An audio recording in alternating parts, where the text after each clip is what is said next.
Olá a todos, este é o canal Geopoliticando e vamos direto ao assunto. Quais forças dominam o Ocidente atualmente? Se nós formos considerar a maioria dos países europeus continentais, se nós formos pegar o Reino Unido e países que anteriormente eram colônia do Reino Unido, como Estados Unidos, Canadá, Austrália e países que estão sob influência dessa mesma cultura, como o Japão e outros, nós poderíamos dizer que a vertente dominante seria a vertente liberal de pensamento, globalista, que está em disputa ainda com os liberais conservadores, que seriam liderados ali pela vertente trumpista, digamos assim, e não só ela. Nós vamos falar sobre isso. Na África e na América Latina ainda há uma indecisão entre se a influência maior é euroasiática, no caso advinda da quarta teoria política, do Guin, do mundo multipolar. Eu ousaria dizer que sim, que a influência maior ainda é delas, mas nós temos de esperar a definição, porque há uma disputa ainda de poderes nessas regiões. Então nós estamos apenas comentando aquilo que estamos vendo.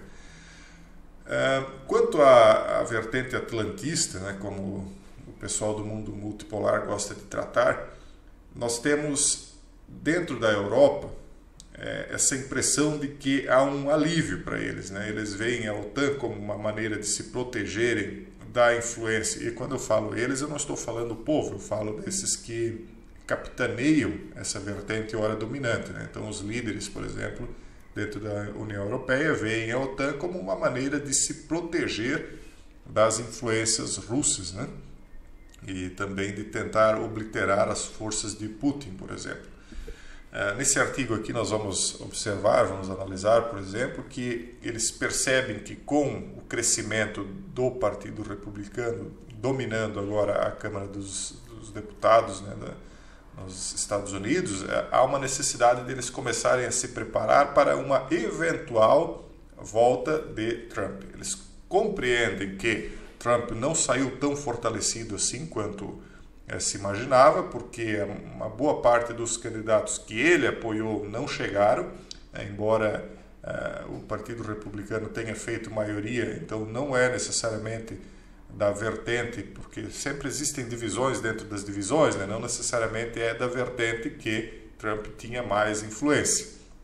Então, inclusive, alguns dentro do próprio Partido Democrata têm torcido para que DeSantis, que teve uma vitória bem substancial na Flórida, para que ele vá disputar com Trump, derrube Trump dentro do Partido Republicano e possa ele, então, concorrer à presidência.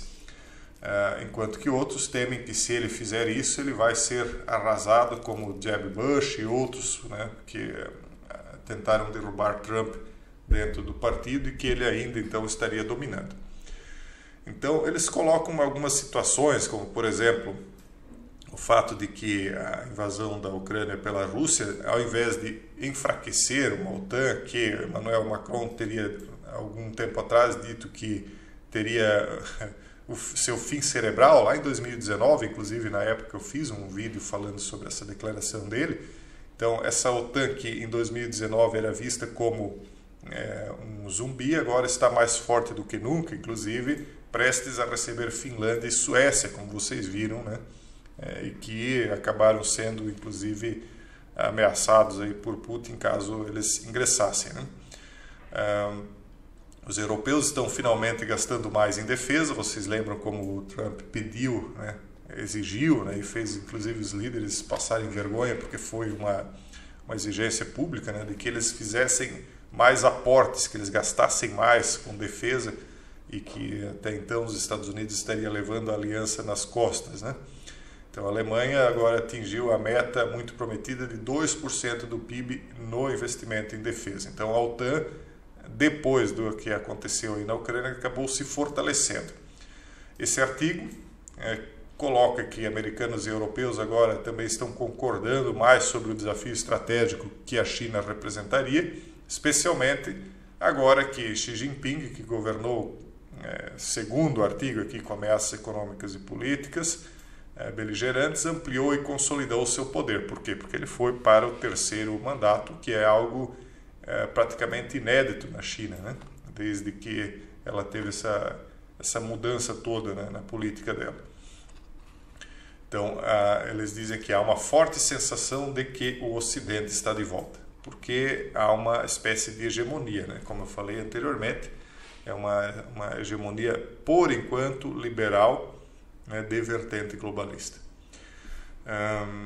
Só que eles estão preocupados com a ideia de que Trump retorne ao poder, né? Como eles dizem aqui, Trump nomeou a si mesmo para tentar intermediar um acordo entre a Rússia e a Ucrânia. Segundo a minha visão, eu até já dei essa opinião aqui para vocês antes, se ele voltasse ao poder, essa questão entre a Rússia e a Ucrânia acabaria bastante rápido, né? Porque eu acredito que o Trump não daria apoio à Ucrânia da maneira que Biden está dando agora, né? Então, enquanto o governo Biden, França e Alemanha observam que será necessário haver negociações de paz em algum momento, a Polônia e os países bálticos deixaram claro que desejam ver a Rússia humilhada. Então, por um lado, Biden também está sentindo um pouco o peso dessa disputa lá na Ucrânia, desses apoios que eles estão dando, porque a situação não sai desse 0 a 0, uma hora eles avançam, outra hora recuam, e isso tem um custo político, né, dentro dos Estados Unidos. Então ele já começou a sentir esse custo político agora, nessas escolhas de meio de ano aí que os Estados Unidos fizeram, né, que manteve o Senado nas mãos dos democratas, mas manteve também o equilíbrio. Os republicanos se mantêm fortes no país e, ao mesmo tempo, eles agora tiraram a Pelosi lá da Câmara dos Deputados, porque ela era líder, né, da Câmara, porque eles tinham maioria. Agora que a oposição, os republicanos fizeram a maioria, então ela perde essa cadeira importante para eles, e ao mesmo tempo isso mostra que as políticas de Biden não estão agradando tanto assim. Ele vê uma perda de terreno, né, político. Então, para ele, eu penso que não será tão interessante assim manter a situação como está por mais 2 anos. Ou seja, ou eles vão partir para tudo ou nada de uma vez e iniciar a terceira G, ou eles vão ter de dar alguns passos atrás e aguardar passar a 2024 para ver o que vai acontecer. E daí talvez, passado 2024, eles conseguindo um retorno, né, uma manutenção de poder, daí talvez então eles vão com carga total contra a Rússia mais uma vez. Mas talvez agora comece a ser interessante para eles uma espécie de trégua com a Rússia.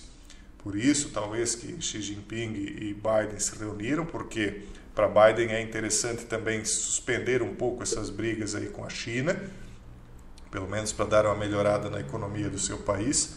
E para Xi Jinping também parece interessante a mesma coisa, né? Porque queira ou não queira, a economia chinesa não está boa. Vocês sabem que ele está com aquela política de C0, né? E embora isso esteja relativamente funcionando, está gerando revoltas já dentro do país, né? Muitas pessoas estão começando a não aceitar mais certas imposições. Então, funcionando no sentido de que eles estão conseguindo até então os seus intentos, né? Mas já está gerando muita insatisfação. Então, resumidamente, o que eu quero dizer para vocês é que a Europa provavelmente vai começar a se preparar para o pior, no sentido de que temem que Trump possa voltar ao poder e não dar mais o apoio, né, que eles estão tendo atualmente. Por outro lado, lógico que eles vão continuar lutando para que Biden permaneça no poder, mas eu acho que eles vão, como se diz, se preparar para o pior, esperando pelo melhor, né? Nós vamos continuar acompanhando, tentando traduzir tudo isso que está acontecendo aqui para vocês. E se eu perceber qualquer mudança de rumo nas coisas, dentro da visão daquilo que eu consigo entender, né, eu trago para vocês aqui a minha opinião baseada nesses fatos aqui publicados pela imprensa. Um forte abraço a todos e até o próximo vídeo, se Deus quiser.